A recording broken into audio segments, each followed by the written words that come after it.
A supposedly moderate member of the Law and Order Party now wants to lock up his political enemies based on the Durham Report, which made 0 indictments and 0 criminal referrals. Intrigued? Then click that like and subscribe and enjoy the video.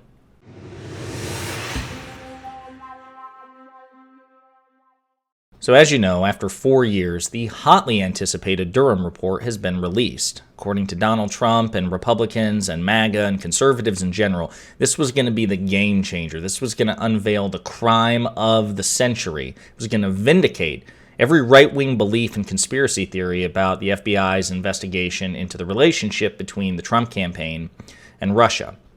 Except it turned out not to do that, right? After 4 years, we saw the lackluster trajectory, very few attempted indictments by John Durham, the Trump-appointed special counsel who investigated another Trump-appointed special counsel that was investigating the Trump-Russia relationship.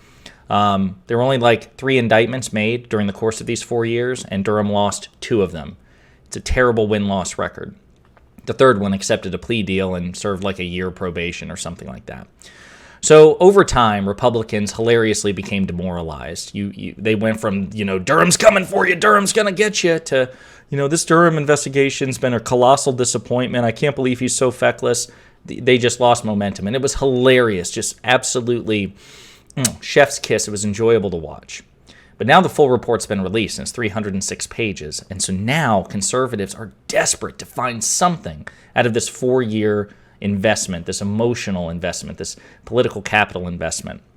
Even though the Durham Report, again, makes 0 indictments, 0 new indictments, 0 new criminal referrals, and offers no sweeping recommendations to FBI operations, right? It's 306 pages of absolute grievance. And as we discussed in previous videos, it's also suspect to begin with. Number one, we've never seen a special counsel appointed to investigate a special counsel. The New York Times did remarkable investigative reporting earlier in the year that we did a video about, which emphasized the political bent that this investigation had.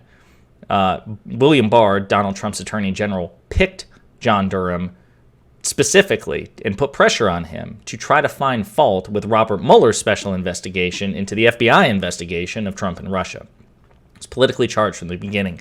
We also know that apparently through our Italian allies, there was information that Donald Trump may have broken finance law, and Bill Barr was notified, and instead of sending it to the FBI or Department of Justice or appointing another special counsel, he swept it under the remit of the Durham investigation. So Durham, again, a politically charged, politically motivated actor, could investigate it, even though it had nothing to do with the Trump-Russia relationship. Absolutely worlds apart, no connection whatsoever.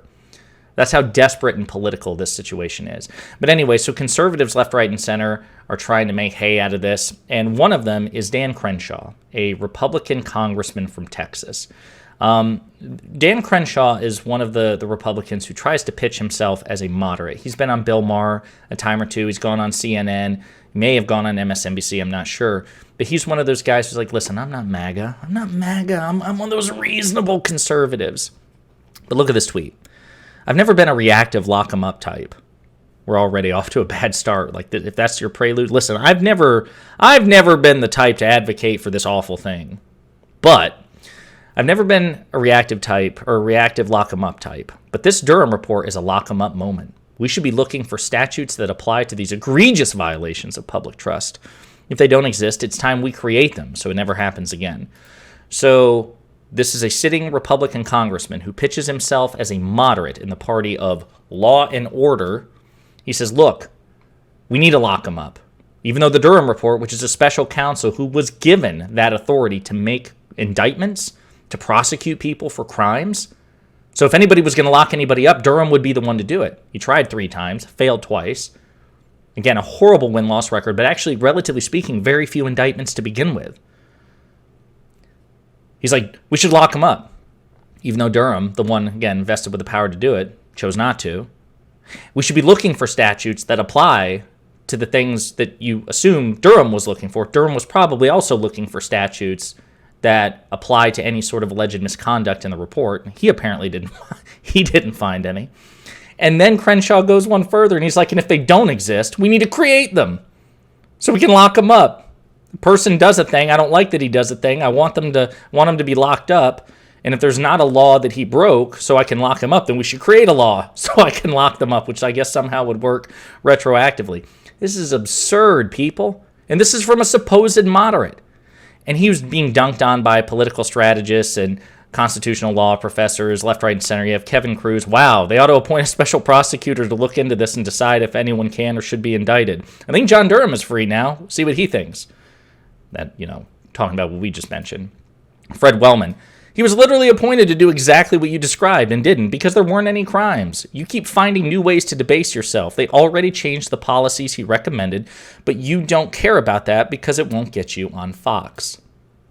Nicholas Grossman. Durham's whole job was to look for statutes that apply and prosecute violations. He looked for 4 years and found none. That settles it. I don't think Crenshaw is this stupid. Apparently he lacks integrity and would rather lie to, mislead, and string along people who trust him. Absolutely correct. Let this be yet another. This is Exhibit 433 million.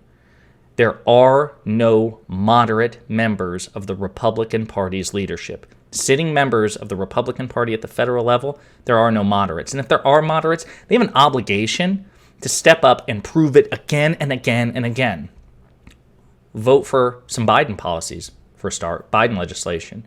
Maybe, don't support and outright condemn, as a matter of fact, when members of your own colleague or your own party, your own caucus, call for jailing political enemies.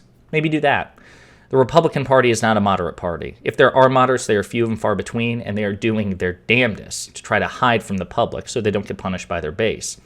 So anytime someone pitches you the idea, listen, there are moderates, there are reasonable conservatives in the Republican Party in Congress. You can shake your head and say no, because every time one claims to be, they ultimately reveal themselves to be as extreme as the crazy ones.